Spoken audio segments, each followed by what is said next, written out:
నమస్తే అమ్మా. నమస్తే తల్లి. రీసెంట్ గా ఒక వీడియో చాలా వైరల్ అవుతుంది సోషల్ మీడియాలో. యాటిట్యూడ్ స్టార్ పాట పాడడము, తన ప్రమోషన్స్ లో భాగంగా పాట పాడాడు. దాన్ని మీరు ఎట్లా చూస్తారు అండ్ ఏమంటారు దాని గురించి అసలు ఈ రోజు నేను మాట్లాడాలని వచ్చిన. ఆ పాట చూసినప్పుడు నా కడుపు మండిపోయింది. వాళ్ళ నాన్నగారు ప్రభాకర్ గారు ఆయన సీరియల్ తీసినప్పుడు కానీ ఏం చేసినా ఏం ప్రోగ్రామ్ చూసినా నేను చూసిన 20 ఏళ్ల నుంచి చూసింది నేను. ఆయన అప్పుడు ఆ రోజుల్లో వాళ్ళ నాన్న ప్రభాకర్ గారిని బుల్లితెర మెగాస్టార్ అనేది అంత పేరు వచ్చింది. అంత పేరు తల్లిదండ్రులు సంపాదించినాక ఈ సెలబ్రిటీ కొడుకులకి ఏమన్నా మైండ్ పోద్దా లేకపోతే మర్యాద తగ్గిపోద్దా తెలియదు. కానీ కష్టపడి సినిమా తీసిను పేరు తెచ్చుకోవాలా.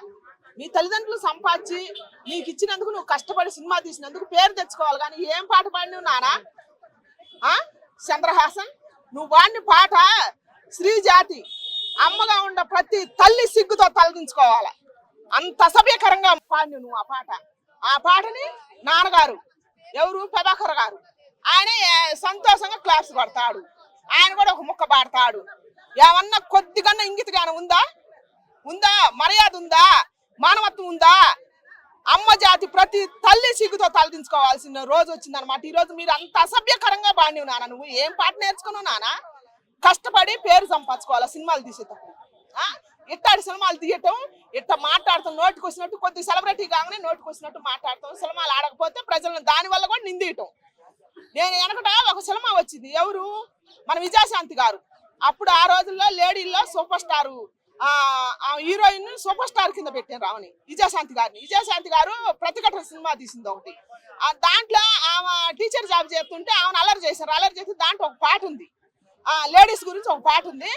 నీకు ఆ ముక్కలు నీకు అర్థం కాకపోతే, తల్లి గురించి నీకు అర్థం కాకపోతే, ఆ పాటల గురించి నీకు అర్థం కాకపోతే నేను చెబుతా, సిగ్గుతో తలదించుకొని నువ్వు సారీ చెప్పాలా. అమ్మ జాతికి నువ్వు సారీ చెప్పాలా, మోకాలు మోకరించి. నేను ఖచ్చితంగా మాట్లాడుతున్నా. నువ్వు సారీ చెప్పింది దాకా నానా నేను మాత్రం ఈ పోరాటం ఆపను. ఎంతవరకైనా దేశబాత. ఏం మాట్లాడిన నాన్న? అమ్మంటే ఏమనుకుంటాను నువ్వు? అమ్మ చరిత్ర అమ్మంటే ఆ రోజు ఆ తల్లి విజయశాంతి ఆ సినిమాలో ఆ విజయశాంతిని అవమానించినందుకు అప్పుడు రాసిన పాటలు ఇప్పటికి కూడా వింటున్నాం ఒక్కొక్కరు. ఇప్పుడు పాటలు వింటుంటే సిగ్గుతో తలదించుకోవాల్సి వస్తుంది. మీ పాటలు మీరు మీ సినిమాలు అందుకే 10 రోజులు కూడా ఆడతలేదు. 10 రోజులు కూడా ఆడకుండా కోట్లు పెట్టినా కూడా మానవత్వం మర్చిపోతారు. మానవత్వం మర్చిపోయి మీ ఇచలవిడితనానికి, మీ కోరికలకి, మీ సొంత ఆలోచనల్ని సమాజం మీకు తీసుకొచ్చి భ్రష్టు పట్టిస్తాను. ఏం మాట్లాడుతాను నువ్వు? ఆ పాటలో ఏమి నువ్వు ఉపయోగించినవు? 2 పదాలు ఏం ఉపయోగించినవు? అసలు అది అనే ఓడి కూడా కాదు, సిగ్గుతో చచ్చిపోయే మాట అన్నమాట. అంత అసభ్యకరంగా పాడి నువ్వు ఎట్ట పాడి నువ్వు. అప్పుడు శ్రీజాతిని అవమానం చేసినందుకు మన విజయశాంతి గారు ఏం పాడింది?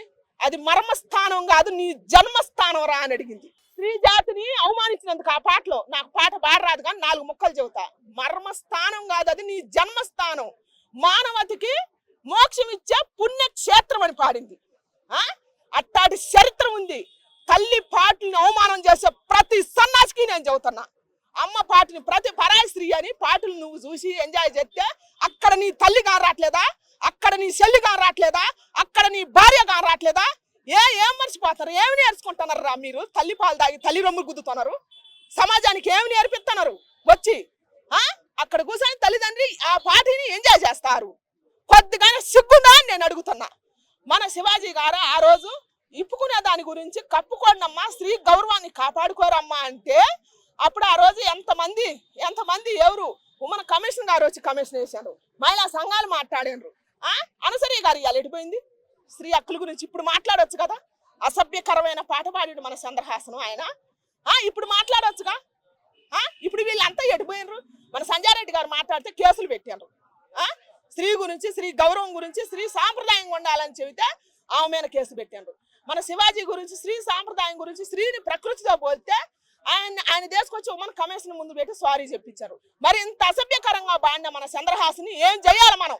అమ్మ జాతి, స్త్రీ జాతి అక్కడ అమ్మలందరూ తలదించుకోవాల్సిన పరిస్థితి ఏర్పడదు కదా.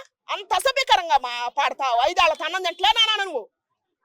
ఒక అమ్మకు పుట్టిన కొడుకువేగా నువ్వు. అయితే ఒక సీనియర్ జర్నలిస్ట్ కూడా రెస్పాండ్ అయ్యాడమ్మా, దీనిపైన రియాక్ట్ అయ్యాడు. అంటే దీని గురించి మాట్లాడుతుంటే ఆయన ప్రత్యేకంగా చంద్రహాసన్ తన పైన వీడియో చేశాడు. నువ్వు నాకు 24 గంటల్లో సారీ చెప్పకపోతే నా లాయర్స్ వచ్చి మాట్లాడతారు అన్నట్టు మాట్లాడు. తను క్వశ్చన్ చేశాడు, ఏంటి ఈ సాంగ్, అసలు ఎక్కడికి వెళ్తుంది సమాజం అన్నట్టు మాట్లాడు. దానికి ఆ సీనియర్ జర్నలిస్ట్ పైన కేసు పెడతాను అని కూడా అన్నారు. దానిపై ఏంటికి అది తప్పు అని మాట్లాడినందుక ఆ సినిమా ఆయన కాదు ఇప్పుడు నేను అంటున్నా. ఆ సినిమా తీసిన డైరెక్టర్ కానీ, ప్రొడ్యూసర్ కానీ, మ్యూజిక్ చేసిన వాళ్ళు కానీ, పాటకి ఆ మ్యూజిక్ అందించిన వాళ్ళు కానీ, అక్కడ ఉన్న మొత్తం ఎంకరేజ్మెంట్ చేసిన ప్రతి వాళ్ళు గెస్ట్లు కూడా వచ్చి అక్కడ కూర్చున్నారు, ఎంజాయ్ చేసినారు. అక్కడ మీ స్త్రీలు కాని రావట్లేదా, అక్కడ మీ అమ్మలు కాని రావట్లేదు? నేను అడుగుతున్నా, ఆయన కాదు పెట్టమని కేసు ఇప్పుడు ఆయన. అయితే ఆయన జర్నలిస్ట్ అన్నాడు కూడా, అంటే ఆయన మాట్లాడిన మాటలకి జర్నలిస్ట్ అన్నాడు ఏంటంటే, నేను ఇప్పుడు ఇంటికి ఇక్కడ ఆఫీస్ నుంచి బయటకు వెళ్లే లోపు నాకు ఏదైనా నా కాల్జారి కింద పడ్డా కూడా నీ పైనే కేసు పెడతానని ఆయన పైన మాదాపూర్ లో కేసు పెట్టారు చంద్రహాసన్ పైన. అవును అవును చంద్రహాసన్ నానా, అసలు నువ్వు మాట్లాడిందే, నువ్వు పాడిందే తప్పుడు పాట పాడినావు. నేర్చుకో, కాకపోతే నీకు ఆసక్తి ఉంటే కష్టపడి మంచి నేర్చుకో సమాజానికి అంది. నువ్వు ఒక నటుడిగా వస్తున్నావు, ఒక హీరోగా వస్తున్నావు.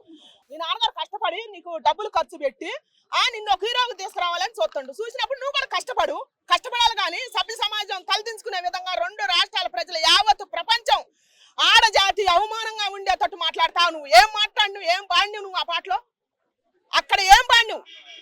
అక్కడ అమ్మ కూడా తలదించుకోదా? మన మలిజా గారు ఆమె తలదించుకోదా? ఆయన కాదు అడిగేది, నేను అడుగుతున్నా. అమ్మ జాతి ఉండ ప్రతి వాళ్ళని తలదించుకోవా? నువ్వు అక్కడి నుంచేగా పుట్టింది. తల్లి అంగాన్ని పెట్టి నువ్వు పాట పాడతావు, దాని మీద వచ్చే డబ్బులు తిని నువ్వు పెద్ద కాకపోతే ఏం పోయిందిరా అని నేను అడుగుతున్నా. ఏం పుట్టిందిరా మీకని నేను అడుగుతున్నా. మీకు మానవత్వం మర్చిపోయిందా? మీకు విలువలు లేవా అని నేను అడుగుతున్నా. దీనికి సమాధానం ఏందో చంద్రహాసన్ చెప్పాలా.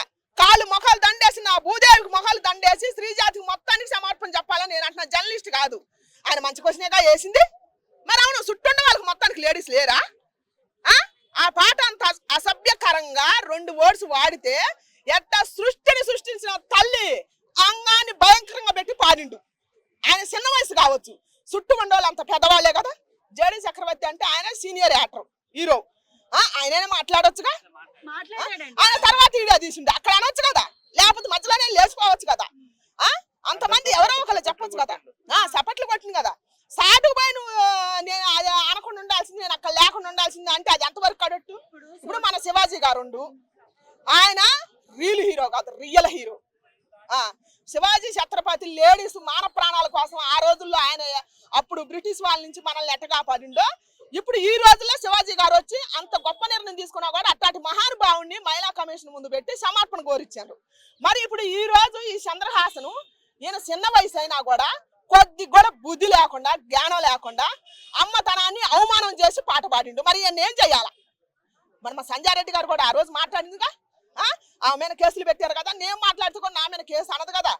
ఎవరు? మన అనుసూర్య గారు ఈ రోజు మాట్లాడొచ్చుగా ఆడదాని హక్కుల గురించి, స్త్రీ హక్కుల గురించి, స్త్రీ తత్వాన్ని, అమ్మ తత్వాన్ని, మీకు సృష్టిని పాలించే తల్లిని, మిమ్మల్ని మా మనుగొల్లోకి తీసుకొచ్చిన అమ్మని, అమ్మ పాలు తాగేగా మీ కండలు పెంచింది, మీరు రొమ్మిర్చుకొని తిరిగేది తల్లి రక్తం రంగరిస్తేనే కదా. ఎందుకు ఎటుపోతుంది మన సమాజం? దీని గురించి ఇప్పుడు మహిళా సంఘాలు మాట్లాడాలని నేను కోరుకుంటున్నా. అనుసూయ గారు మాట్లాడాలని కోరుకుంటున్నా. స్త్రీ అయితే సృష్టికర్త అని చెప్పింది కదా, ఆ రోజు కేసులు పెట్టింది కదా. ఇప్పుడు మాట్లాడాలని నేను కోరుకుంటున్నా. చంద్రహాసన్ విషయంలో కూడా చాలా మంది పెంపకం విషయంలో అంటున్నారమ్మా, పిల్లల్ని కనగలుగుతారు కానీ వాళ్ళ తలరాతల్ని కనలేరు కదా. వాళ్ళ అప్బ్రింగింగ్ పైన కూడా చాలా మాటలు వస్తున్నాయి, తల్లిదండ్రుల్ని కూడా అనే వరకు వెళ్తోంది. అంటే ఇది ఎక్కడ మారాలి అంటారు? తల్లిదండ్రులు అంటే వాళ్ళ అమ్మగారిని నేను అన్నమ్మా, వాళ్ళ అమ్మగారు మహానుభావురాలు. ఆమెను చూస్తే మన పక్కింటి తల్లిని చూసినట్టు అని పెద్ద ఆమెకి ఎక్కడా యాటిట్యూడ్ లేదు, ఆమెకి ఎక్కడా గౌరవం లేదు. ఒక సాధారణ గృహిణి ఉండట్టుంటది, ఆమెకు ఎర్రవీగ తత్వం ఎక్కడా లేదు. వస్తే నాన్నగారు నుంచి వచ్చిందేమని నేను అనుకుంటున్నా. ఆయన పక్క నుండి చప్పట్లు కొట్టి ఆయన కూడా ఒక డైలాగ్ పాడిండు, గుంజి గోబ కొట్ట, నీ గోబ కొడితే కానీ నీ కొడుకు దారిలో కొత్తదని నేను అంటున్నా. కొడుకు కదేనా నేర్పియాల్సింది? ఈ సమాజం ఇనికి హీరోగా నువ్వు పరిచయం చేస్తున్నావు. అమ్మ తత్వాన్ని తీసుకొస్తే అక్కడ నీ అమ్మ, ఆయనమ్మ, అందరు అమ్మలు వచ్చి ఉంటారు కదా. అక్కడ ఉన్న వాళ్ళు చుట్టూ చప్పట్లు కొట్టి ఎంజాయ్ చేసిన వాళ్ళకి అందరికి అమ్మలు లేరా అని నేను అడుగుతున్నా. అందరు ప్రశ్నిస్తేనే కదా. ఇప్పుడు ఆయనది చిన్న వయసు, ఆయన తెలియక పాడిండా, బలిసి పాడిండా, కొవ్వెక్కి పాడిండా? పెద్దవాళ్ళుగా మనం చెప్పాలి కదా. చంద్రహాసన్ గారికి చెప్పాల్సిన బాధ్యత ఉందా లేదా? అక్కడ ఆయన ఇష్టం, ఆయన అభిప్రాయం, ఆయన ఏది మాట్లాడినా తప్పు కాదని మన బుల్లితెర మెగాస్టార్ అని అప్పుడు ఆ రోజుల్లో పేరు తెచ్చుకుండు ప్రభాకర్ అన్న. ఇప్పుడు ఎందుకు ఎంకరేజ్మెంట్ చేసిండో సమాధానం చెప్పాలని నేను కోరుకుంటున్నా. జర్నలిస్ట్ అయితే అన్నడు కేసులు పెడుతుండ, ఆయనే అపాలజీ చెప్పాలంట. మరి స్త్రీని అమ్మ తత్వాన్ని అవమానించి పాట పాడినా నువ్వు ఎన్నిసార్లు కాలు మోకరించి సమర్పణ చెప్పాలా యావత్ స్త్రీ జాతికి అని నేను ప్రశ్నిస్తున్నా.